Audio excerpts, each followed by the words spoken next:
رب اشرح لي صدري ويسر لي امري واحلل عقدة من لساني يفقهوا قولي. معزز سامعین کرام، آج کا ہر انسان سکون اور خوشی اور مسرت بھری زندگی حاصل کرنے کے لیے دن رات کوشش کر رہا ہے. کیا مشرق والے، کیا مغرب والے، کیا پڑھے لکھے، کیا جاہل، ہر ایک یہ چاہتا ہے کہ میری زندگی میں خوشیاں ہی خوشیاں ہوں، دکھ نہ ہو، غم نہ ہو، درد نہ ہو، تکلیف نہ ہو. اور ہر ایک اپنے طور سے ایک نظریہ بنا رہا ہے کہ میری زندگی میں اگر خوشیاں آئیں تو کس طریقے سے آئیں گی. کسی نے سمجھ رکھا ہے چونکہ میں غریب ہوں، میرے پاس پیسوں کی کمی ہے، دولت کی کمی ہے، تو میری خواہشات پوری نہیں ہو رہی ہیں. میں جیسے چاہے کپڑا نہیں پہن سکتا ہوں، میں مرتب قسم کی غذاؤں کو دسترخوان کی زینت نہیں بنا سک رہا ہوں. میں اور مالداروں کی طرح، کروڑپتیوں کی طرح اپنی لڑکیوں کو ودا نہیں کر رہا ہوں، اپنے بچوں کی ارمان کو مکمل نہیں کر پا رہا ہوں. میرا مکان ایک گوٹی کا مکان ہے، جھوپڑی کی طرح. میں گھٹ گھٹ کر زندگی گزار رہا ہوں، میرے پاس دولت کی کمی ہے. تو سب سے پہلے اس نے یہ نظریہ بنایا کہ اپنی زندگی سے دکھ، درد اور غم کو دور کرنے کے لیے دولت کا سہارا لیا جائے. اور کسی نے سمجھا میری تجارت چھوٹی موٹی تجارت ہے، جس سے میری بیوی بچوں کے ارمان نہیں پورے ہو پا رہے ہیں اور میری زندگی کی خواہشات کی تکمیل نہیں ہو رہی ہے. تو میں کیوں نہ چھوٹی تجارت سے بڑی تجارت شروع کروں، بڑی سے اور بڑی، پھر کارخانے کا مالک ہو جاؤں اور ایک بنگلے کا مالک ہو جاؤں، پھر زکات لینے والے سے زکات دینے والا بن جاؤں. کسی کا سوچنے کا نظریہ یہ ہے کہ سیاست کے میدان میں اگر قدم رکھا جائے تو منٹوں میں آدمی ارب پتی کھرب پتی بن جاتا ہے، رشوت کے ذریعے سے، ہیر پھیر کے ذریعے سے. تو کیوں نہ ایک مرتبہ اپنے گاؤں کے مکان کو بیچ کر اپنی بیوی کے اثاثے اور زیورات کو فروخت کر ٹکٹ پارٹی کا لے کر کھڑا ہو جاؤں اور منٹوں میں ارب پتی کھرب پتی بن جاؤں، تاکہ میری زندگی کی خواہشات کی تکمیل ہو جائے اور پھر دوبارہ میں اپنی زندگی میں کوئی دکھ اور کوئی درد اور کوئی غم نہ دیکھ پاؤں. ہر ایک یہی چاہتا ہے، چھوٹا ہو، بڑا ہو، امیر ہو، غریب ہو، حاکم ہو، محکوم ہو.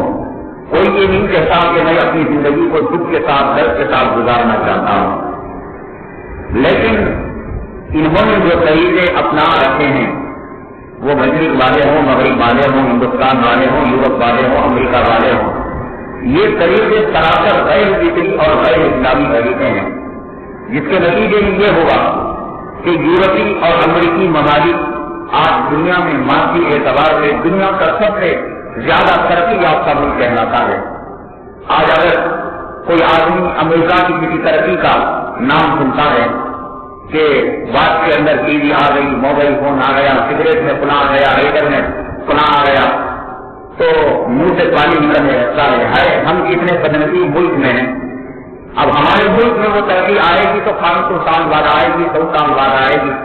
وہاں کے روڈے دیکھو اور وہاں کا کشادہ ماحول دیکھو، وہاں کا پارک سسٹم دیکھو، وہاں کا سنیما ہال دیکھو، وہاں کے ٹی وی چینل میں سینکڑوں چینل آتے ہیں، ٹیلی کاسٹ ہوتے ہیں، جس سے وہاں کے بچے لطف اندوز ہوتے ہیں. اب ہندوستان کچھ ترقی جانے تک شاید ہم بڑھ بھی جائیں گے، ہمارے بچوں کے بچے کچھ ترقی کم ہو گئے ہیں.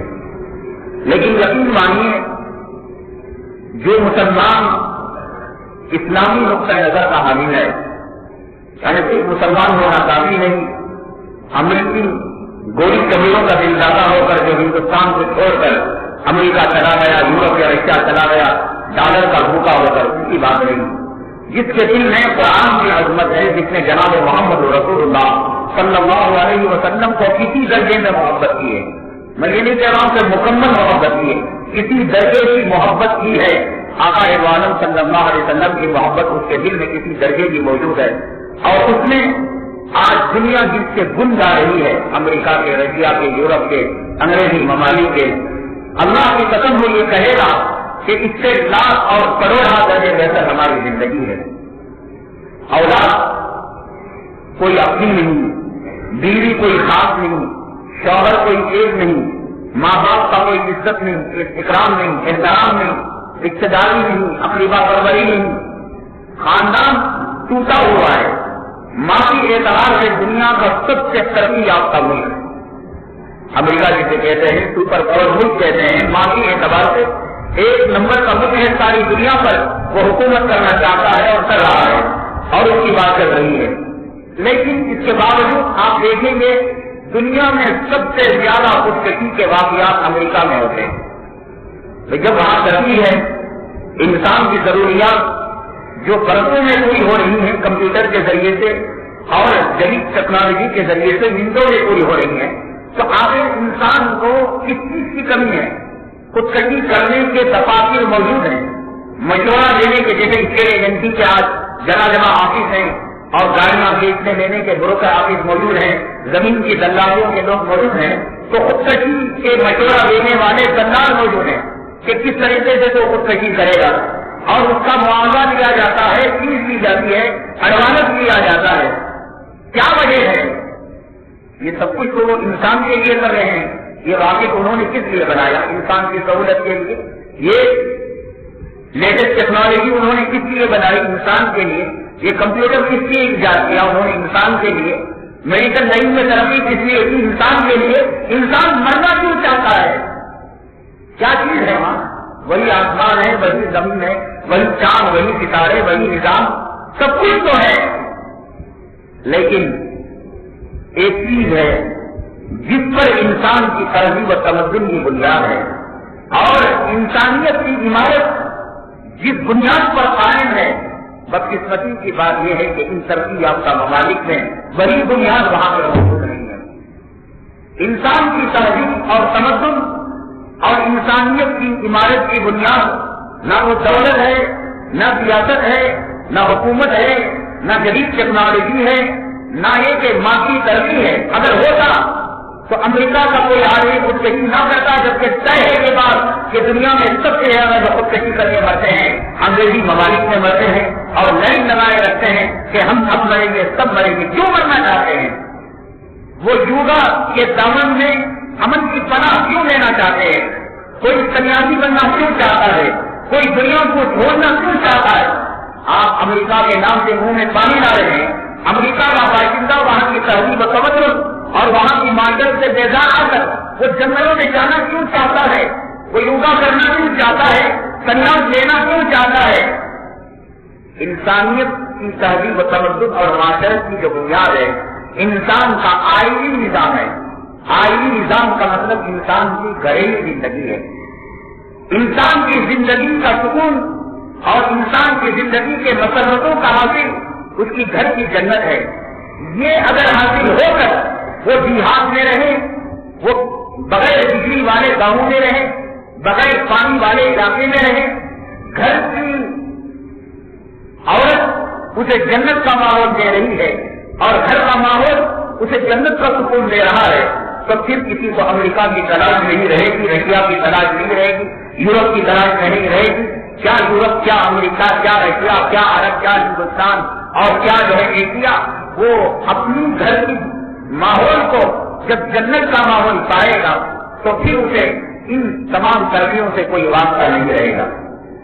گھر کا نظام گرم گرم ہو جائے، گھر میں توڑ ہو جائے، آپ وہاں پوچھیے، کسی سے انٹرویو لیجیے کہ آپ کی کتنی گرل فرینڈ ہیں، کہ کتنی سہیلیاں ہیں، کتنی نوجوان ہیں، تو وہ کیلکولیٹر اٹھائے گا، حساب کتاب اٹھائے گا، ڈیری اٹھائے گا کہ پچھلے مہینے فلانی تھی، اب کے مہینے فلانی ہے، گزشتہ سال کوئی اور تھی، اب کی کوئی اور ہے، تیرے کتنے بچے ہیں، باپ کو یاد نہیں، بیوی کو یاد نہیں کہ اس نے کتنے بوائے فرینڈ رکھے اور کتنے شوہر رکھے. نظام اتنا درہم ہو چکا ہے, بیوی کا کوئی شوہر متعین نہیں اور شوہر کی کوئی بیوی متعین نہیں, اولاد کی کوئی باپ متعین نہیں, باپ کے لیے کوئی اولاد متعین نہیں. تو نتیجہ کیا ہوا؟ یہ آئینی نظام میں جب افراتفری ہوئی اور توڑ پھوڑ ہوا تو جو امن, جو سکون, جو مودت اور رحمت کے فیصلے اللہ تبارک تعالیٰ نے میاں بیوی کے ہونے پر رکھے تھے, جب میاں بیوی ہی نہیں ہے, جب کھیت نہیں, ہل جوتنا نہیں, بیج ڈالنا نہیں, تو پھر فصل رہے گی اور پھر میوہ کا کہاں سے حاصل ہوگا؟ آدمی جب کھیت رکھے گا, کھلیان رکھے گا, باغ رکھے گا, سیرابی کرے گا, رکھوالی کرے گا, سب ہے فصل کے بعد. اللہ تعالیٰ نے فرمایا وَمِنْ آيَاتِهِ أَنْ خَلَقَ لَكُم مِّنْ أَنفُسِكُمْ أَزْوَاجًا لِتَسْكُنُوا إِلَيْهَا وَجَعَلَ بَيْنَكُم مَّوَدَّةً وَرَحْمَةً. اللہ کی قدرت کی نشانیوں میں سے یہ نشانی ہے, اللہ تبارک تعالیٰ نے تم ہی میں سے تمہارے جوڑے پیدا کیے. اب اللہ نے آپ کی بیگم صاحبہ کو جو نازل کیا, فرشتوں سے نہیں کہا کہ فلانی کی بیوی کو تم بناؤ ریڈی میڈ اور کارخانے سے نکالو اور فلان سے شادی کرا دو.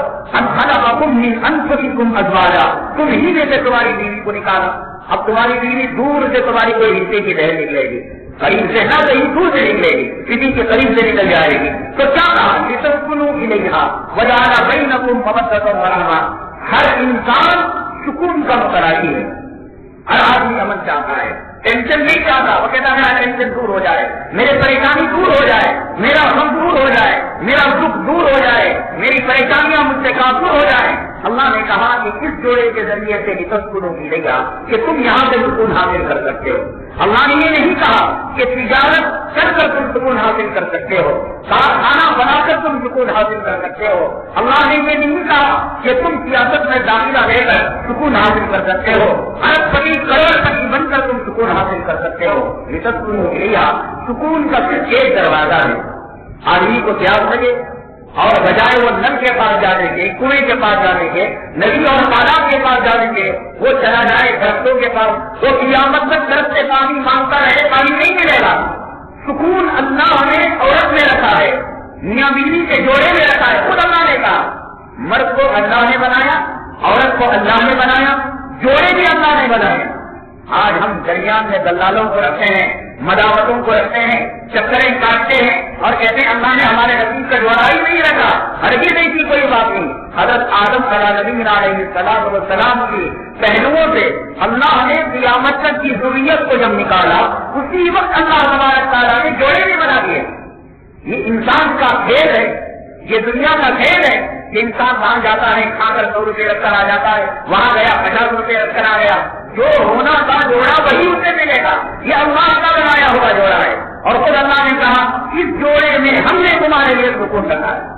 ماں کو اللہ نے بنایا, لیکن اللہ نے ماں کے تعلق سے یہ بات نہیں کہی کہ ہم نے تمہارے لیے ماں کو بنایا ہے, ماں کی گود میں تمہیں سکون ملے گا. باپ اللہ نے بنایا, باپ کو اللہ نے بنایا. کبھی یہ نہیں کہا کہ باپ کی گود میں اور باپ کی پرورش گاہ میں تمہیں سکون ملے گا. اللہ نے فرمایا تمہاری بیویوں سے, تمہارے جوڑوں سے تمہیں سکون ملے گا. لتسکنوا الیہا وجعل بینکم مودۃ ورحمۃ. اور اللہ نے خود اس جوڑے میں مودت کو رکھ دیا, رحمت کو رکھ دیا. اللہ نے پیار بھر دیا, محبت کو کوٹ کوٹ کر اللہ تعالیٰ نے بھر دیا ہے. اب جب یہ نہیں ہے جوڑا ہی نہیں. ایک آدمی وہاں کی تہذیب و تمدن کے بارے میں, معاشرت کے بارے میں بات آتی ہے کہ وہاں کا قانون انہوں نے اتنا آسان بنایا ہے. ایک لڑکی اگر کسی لڑکے سے قانون نکاح کرتی ہے اور طلاق لے لیتی ہے تو لڑکے کی جائیداد کا آدھا حصہ لڑکی کو چلا جاتا ہے. بس اس جائیداد کے حصول کے لیے نکاح ہوا کرتے ہیں کہ لڑکی کو جائیداد بٹورنے کے لیے نکاح کر رہی ہے. مرد نکاح کرنا چاہے بھی تو نکاح نہیں کر سکتا. وہ لڑکیاں غدار ہیں, انہوں نے نہ تو اسلام کا نام سنا, نہ قانون کا نام سنا, نہ سنت کا نام سنا. اب نکاح ہو رہے ہیں تاکہ آدھی جائیداد کو بٹور لیا جائے, یا اس لیے کہ اپنے قانونی صفحات میں قانونی چارہ جوئی کے لیے کہ میرے لیے یہ عدد چل رہی ہے. اور وہاں کی بیویاں اپنے شوہروں کو دیکھے برسوں گزر جاتی ہیں کہ اس کی قدر بھی بھول جاتی ہیں. صبح کو ایک لڑکے کے ساتھ دوستی, شام میں ایک لڑکے کے ساتھ دوستی, دھندا بنا رہتا ہے. تو جب کیا ہوا, میاں بیوی کا رشتہ نہ ہوا, تو جب میاں بیوی کا رشتہ نہ ہوا تو جو سکون, جو مودت, جو رحمت حاصل ہونا چاہیے تھا، اللہ ہمارے تعالیٰ نے وہ پیسے بھی ختم فرما دیے، تو ساری دنیا کی ترقیاں اور مادی ترقیاں ہونے کے باوجود کائنات میں سب سے زیادہ اگر کہیں انسان پریشان ہے وہ امریکہ کا انسان ہے، وہ رشیا کا ہے، یورپ کا ہے، انگریزی ممالک کا ہے۔ سبب کیا؟ ساری دولتیں ان کے پاس ہے، ساری ترقیات ان کے پاس ہے اور ساری مادی وسائل ان کے پاس موجود ہیں، لیکن جو آئینی نظام ہے، خاندانی نظام اور معاشرتی نظام، میاں بیوی کا نظام، یہ نظام ان کے پاس موجود نہیں۔ اور اللہ نے کسی نظام کی بنیاد پر سکون، مودت اور رحمت کے فیصلے قرار دیا۔ آئینی عمارت قائم کس پر کرتا ہے؟ فاؤنڈیشن پر۔ فاؤنڈیشن مضبوط ہو، عمارت ان کی ان کی آپ بنا سکتے ہیں۔ فاؤنڈیشن بھی نہیں ہے تو عمارت کیا بنے گی؟ آدمی ٹھکرا لے لے، لوہا لے لے، سونا لے لے، چاندی لے لے، سب کچھ لے لے، فاؤنڈیشن نہیں تو کرے گا کیا؟ تو جو سکون، مودت، رحمت کی بنیاد ہے وہ آئینی نظام ہے، خاندانی نظام، معاشرتی نظام، میاں بیوی کا نظام ہے۔ اس نظام کو آج بہت سخت ضرورت ہے۔ مسلمانوں میں خاص جو لوگ اسلام سے وابستہ نہیں ہیں، قرآن سے وابستہ نہیں ہیں اور جناب محمد رسول اللہ صلی اللہ علیہ وسلم کی اسوہ حسنہ سے وابستہ نہیں، ان کافروں کی، یہودیوں کی، نصارا کی، مشرکوں کی ہم بات نہیں کرتے۔ مسلمانوں میں دو قسم کے عام طور سے طبقے پائے جاتے ہیں۔ ایک طبقہ وہ ہے جو زن مرید کہلاتا ہے، یعنی بیوی کو اتنا مقام دیتا ہے، اتنا مقام دیتا ہے کہ بیوی کے سامنے ماں کے مقام کو گھٹا دیا، باپ کے درجے کو گھٹا دیا، بھائیوں کی توہین کر رہا ہے، بہنوں کی توہین کر رہا ہے۔ بیگم صاحبہ نے کہا کلر ٹی وی لاؤ، اچھا جی، یس نو، ہاں جی، ہاں ہاں، کس سے زندگی گزر رہی ہے؟ انہوں نے کہا بیوٹی پارلر لے لو تو فوراً آپ نے نوکر سے کہا کہ کار لے آؤ، ہماری بیگم صاحبہ کو بیوٹی پارلر لے جاؤ اور کہا شکرانے میں لے جاؤ اور فلاں سلیمہ کی ٹکٹ منگوا لو۔ یہ ایک تو طبقہ وہ ہے جو زن مریدی کا شکار ہے، ہر معاملے میں وہ اپنی بیوی سے بٹورے کے بغیر کوئی کام نہیں کر رہا ہے۔ دیکھیے باتیں بہت قیمتی ہیں اور انسان کی زندگی کا سکون اور انسان کی زندگی کی مودت اور رحمت کے فیصلے اللہ تبارک تعالیٰ نے میاں بیوی کے تعلقات پر قائم رہے ہیں۔ میاں بیوی کے تعلقات اگر صحیح ہیں، انسان کی زندگی میں سکون ہے، انسان کی زندگی میں مودت ہے اور اس سکون اور مودت کے نتیجے میں اللہ کی رحمت کے فیصلے ہو رہے ہیں۔ اور یہ سکون اور مودت جو حاصل ہوگا 100% جناب محمد رسول اللہ علیہ وسلم کے طریقے پر چلنے میں حاصل ہوگا۔ آقا دو عالم صلی اللہ علیہ وسلم نے اپنی ازواج مطہرات کے ساتھ جو سلوک کیا، آقا دو عالم صلی اللہ علیہ وسلم نے شوہروں کو جو حکم دیا کہ بیویوں کے ساتھ کس قسم کا سلوک کریں اور بیویوں کو جو حکم دیا کہ شوہروں کے ساتھ کس قسم کا سلوک کریں، 100% اتباع۔ اگر کوئی آدمی ڈاکٹر کی بتائی ہدایات سے 99% باتوں کو مانتا ہے، ایک بات نہیں مانتا اور آئندہ اس کا آپریشن سکسیس نہیں ہوتا یا پیشنٹ کا انتقال ہو جاتا ہے، مریض مر جاتا ہے، تو ڈاکٹر ایک بات کو بنیاد بنا کر کہتا ہے ابھی میں نے کہا تھا کہ آپریشن کی جگہ پر پانی نہ ڈالنا، تم نے ساری باتوں کو تو مانا لیکن چاقوں کی جگہ تم پانی ڈالتے رہے، غسل کرتے رہے، ایک بات کو بنیاد بنا کر کہہ دے گا کہ تمہارے مریض کا انتقال ہو گیا، تو ایک بھی بات اس میاں بیوی کے جوڑے کو لے کر ڈوبنے والی ہو جائے گی۔ 100% اتباع کی آپ عزم کریں، یہ نہیں کہ وہ باتیں جو ہمارا دل گوارا کرے، ہمارا ضمیر گوارا کرے اور ہمارے ماں باپ مانے، ہماری تہذیب مانے، ہمارا توجہ مانے، ہمارا معاشرہ مانے، ہمارے باپ دادا مانے، تو وہ باتوں کو ہم لے لیں گے۔ جن باتوں کو میری ماں نہیں مانتی، میری بیوی نہیں مانتی، میرے بچے گوارا نہیں کرتے، ہم انہیں نہیں لیں گے۔ خدا کی قسم مرتے مر جاؤ گے لیکن زندگی میں سکون اور محبت اللہ کی قسم حاصل نہیں ہو سکتا۔ زندگی میں اگر سکون نہ رہے تو یہ قسم کھا لینا ہے کہ ہمیں نہ ماں کی پرواہ ہے نہ باپ کی پرواہ ہے۔ آپ یہ نہ سمجھنا ہم ماں کی بغاوت کی تعلیم دے رہے ہیں اور باپ کی نافرمانی کی تعلیم دے رہے ہیں، ہم یہ بات کہہ رہے ہیں اللہ کی اطاعت کے سامنے، جناب محمد رسول اللہ صلی اللہ علیہ وسلم کی سنتوں کے سامنے ماں کا کوئی مقام نہیں، باپ کا کوئی درجہ نہیں ہے۔ لا طاعۃ لمخلوق فی معصیۃ الخالق، مخلوق کی اطاعت اللہ کی نافرمانی ہے، نبی کی نافرمانی میں نہیں کی جائے گی۔ ایک بات ہے کہ ماں یوں کہتی ہے کہ بیٹے دیکھو یہ فلاں لڑکی ہے مالدار اور یہ جاتی ہے بیوٹی پارلر، اپنے بالوں کو بنواتی ہے، گانے کی مٹی کا استعمال کرتی ہے اور مالک گرد ہے، فلاں ہے